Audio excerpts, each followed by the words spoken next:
place where they bring things back, and they have a place where they check things out. So you need a library idea, and you might need one of her baskets. I need a lot. I need a store full of baskets. I'll give you a bunch.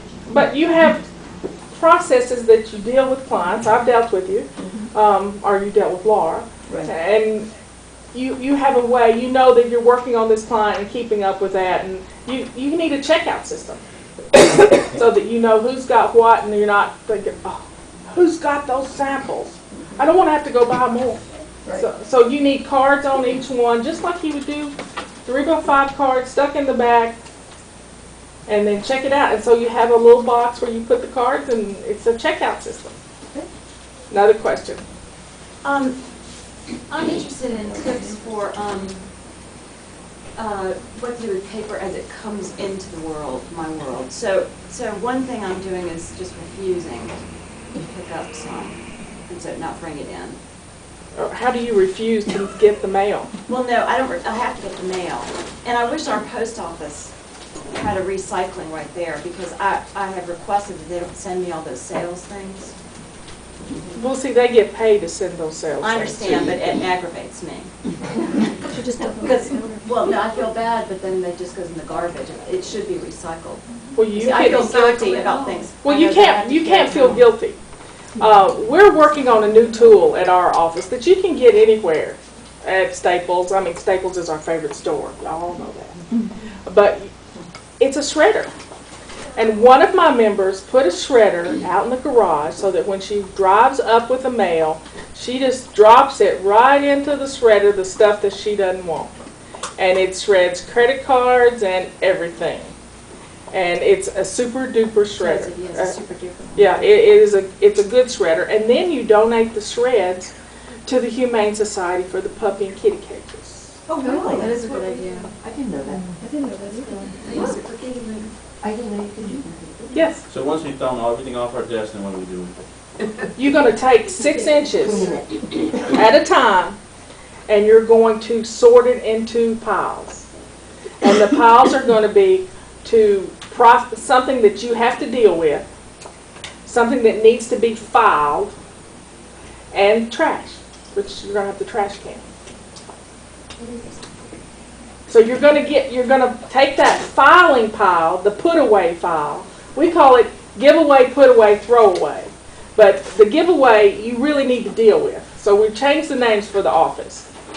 So you take that put away file, and you either, if you're not good at filing, get somebody to do it for you. That's what happens at my office. My son is born organized for the most part. He keeps me out of jail on a regular basis because he makes sure the taxes are paid. But he doesn't file. So Laura goes in and files for him occasionally. And in the summer, Kelly's daughter, who's learning to be a human resources person at Clemson, we needed a phone bill the other day for something, and he has a pile underneath his desk that's now this high. But Stephanie has actually filed it all away in a week's time. So if you just set aside 15 minutes to file things where you want them to be, and sometimes they don't have to be in their own folder.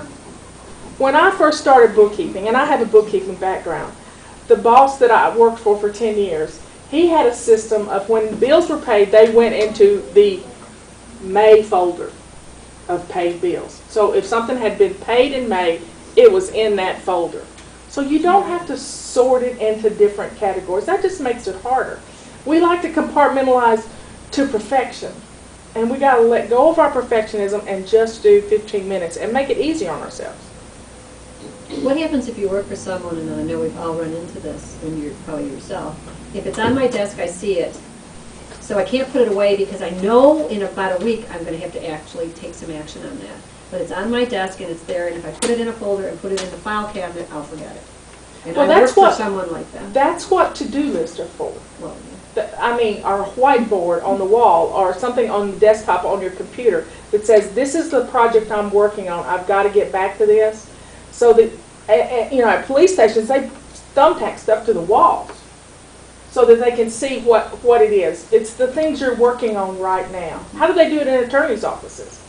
I have a tickler system, I still do this, and so I can put things in like that. I have a tickler system for each week. But how do you make your boss do that? Well, you can't do that. You can't organize your boss. No, but I'm gonna try real hard. We all know who I'm talking about. Eddie.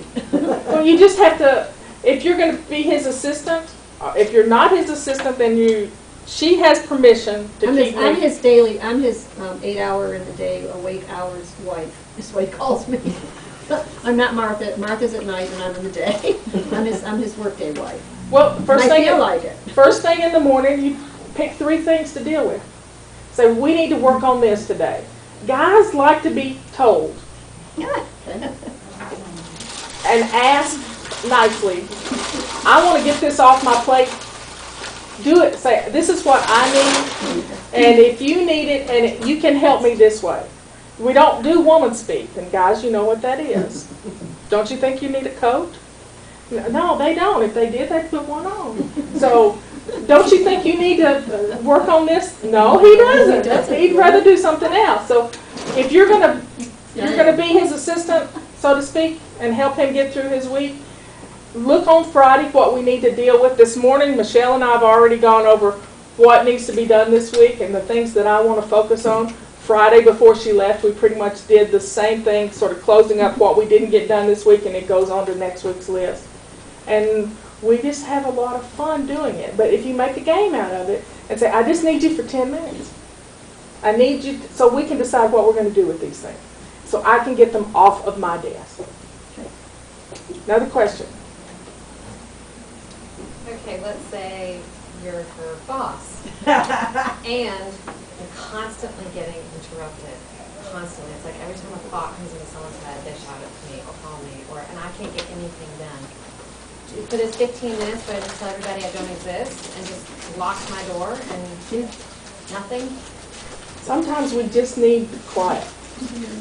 Yeah, I just feel like the office is going to shut down for 15 minutes. It won't though. It really won't. You shut the door. You put a do not disturb sign on the door. I mean, all of you make your own. We got a graphic artist here. Let's make our own do not disturb sign and say, I need 15 minutes. Who is going to stop you from doing that? I need 15 minutes to process.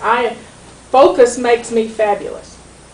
Oh, there you go. And that's I've got a 15-minute audio thing you can download for your iPod that helps you focus for 15 minutes.